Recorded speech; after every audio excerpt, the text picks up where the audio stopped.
Welcome back to Kingdom Family Abroad. And we are having our girls' time. So, welcome with us. And today we are talking about celebrities and parasocial behavior.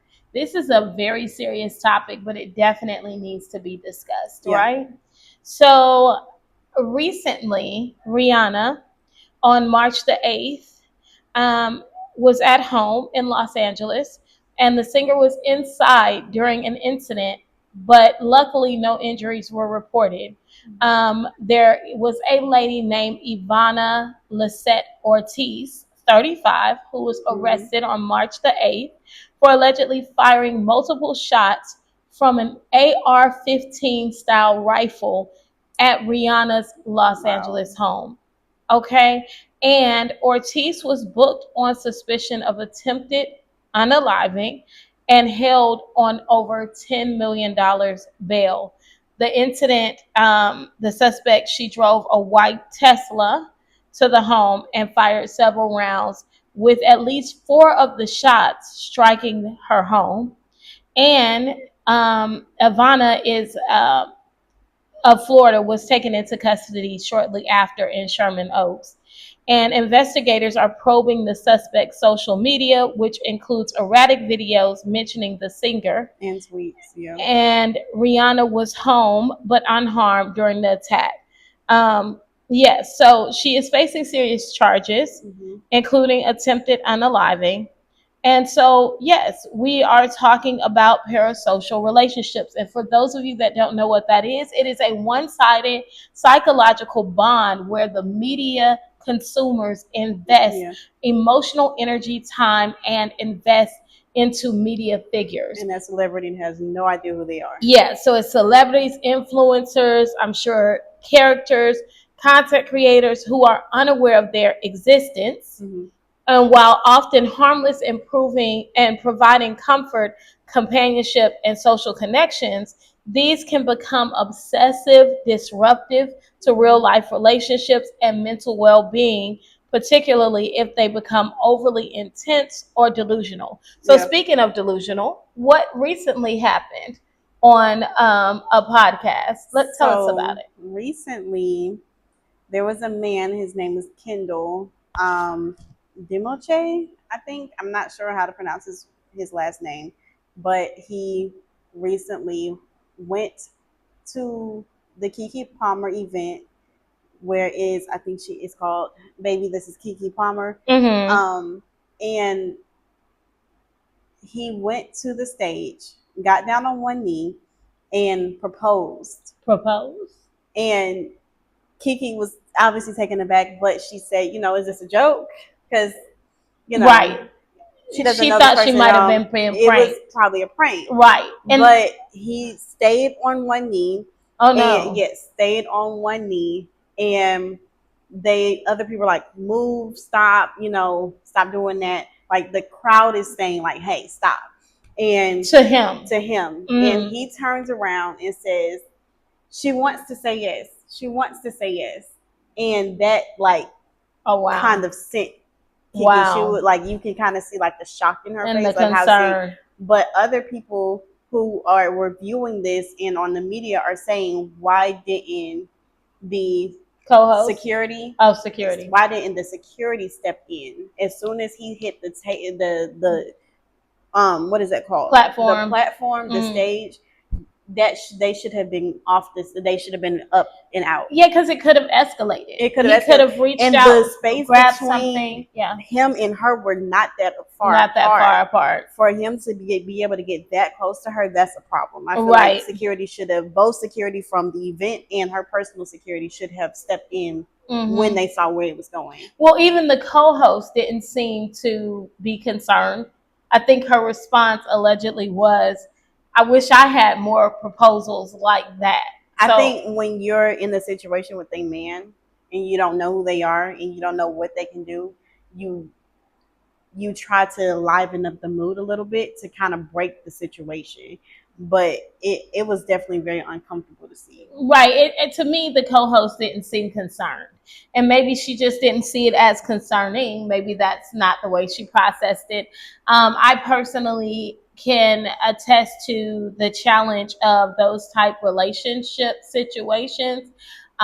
When I was younger, I was on MARTA, and I was going home, going to work, just minding my own business, and I was actually stalked by a stranger who Yeah. saw me on MARTA. And most people know, if you live somewhere in especially metro Atlanta, you kind of take MARTA everywhere. It's just Everywhere, really yeah. convenient.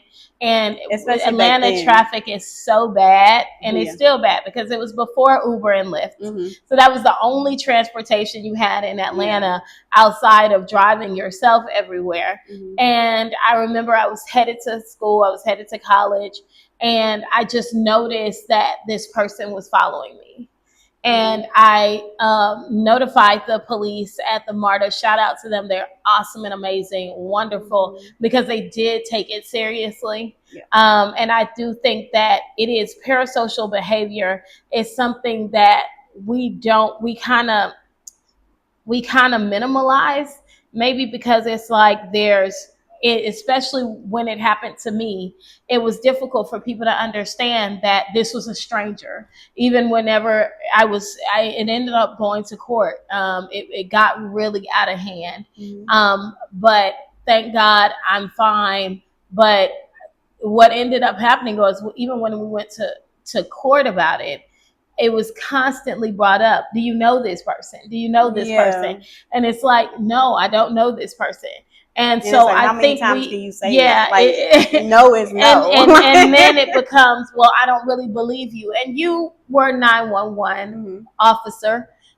So I'm sure it's been situations that's one of the things that you do ask is, do you know the person, right? And maybe they're just assuming people are not being honest about it. Well, there is a difference. So when we say, "Do you know this person?" we ask because it can change the dynamic of the call. I say, "Hey, do you know this person?" and you say, "No, I don't know this person," and they keep looking in my window, that is peeping Tom. But if I say, "Do you know this person?" and you're like, "Hey, yeah, this is my ex-boyfriend," or "This is like my sister's ex-boyfriend," or something of that sort, that becomes a domestic situation, not a peeping Tom. Peeping Tom, you don't know who that person is. But a domestic, that's someone that you know, that can get out of hand in itself as well. Yes. And I think, it just do you changes the think priority. that people in society are harder for them to believe that it's a possibility you don't know the person? I think why would this person be doing this to you? They don't know you. And it's like, why would this person be proposing to you? They don't know you. I think that, and no one ever questioned if Keke knew the person. No one ever because she's a celebrity. She's a celebrity. But this happens to people who are not celebrities. Yeah, with actual like normal people, and normal, I'm just saying, as in everyday people. Yeah, everyday people who are not a celebrity. I would say that we question it extra just because of the fact that there has been a lot of times and a lot of cases where the person actually knew who that was and wasn't being but they were honest about embarrassed or they didn't want to get their family involved, or they were embarrassed by what was going on, or it's something that happened between those two people and no one wants to be honest about it. They don't want to be honest about it. So they will both collectively be like, I don't know her. And that makes it tougher when people are not honest about it. It does. Because when things like that happens to people, when you don't know the person, the courts often distrust that. Yeah. And that's the sad part about it. Luckily, in my case, the person that was ascertained did not know me. And they asked things like, did you know? Well, how do you know the name? Well, because the police had to give you that. It's information you have to give just to even put a restraining order out against the person. But I did want to say Just this. like the Carly Let's, Russell, yeah, what's her name? Carly speak. Russell Yeah, situation. so that's what I was getting ready to say. Ariana Grande um, just had an incident where 26-year-old Johnson Wynn was arrested and sentenced to 9 days in prison for running on stage at the Wicked premiere Mm-hmm. in Singapore and grabbing Cynthia and attempting to reach Grande, Ariana. So Yeah. Billie Eilish, an audience member in 2025, was involved in an altercation with Eilish in Miami after grabbing her during Mm-hmm. a show.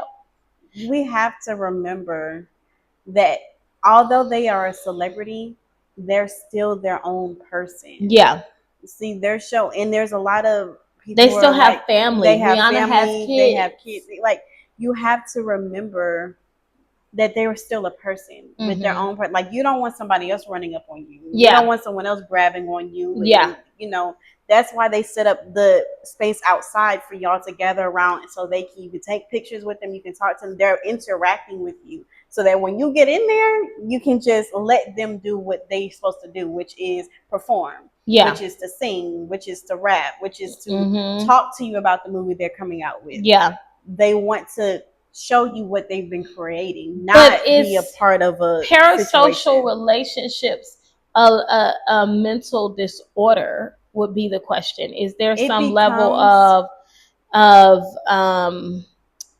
schizophrenia? Not saying that that's what it is, but what I'm saying is this does this fall under mental? Is a good it question. can get there because back in the day when it was NSYNC and B2K and all of those boy bands, it wasn't oh you're parasocial. It was oh you girl you just boy crazy. Yeah, It wasn't that bad. Like but as soon as we've gotten older, it's becoming a situation, and that's now getting we out of have a hand. name to it, Yeah. and we've had a name So to it since back in the who was that who coined it?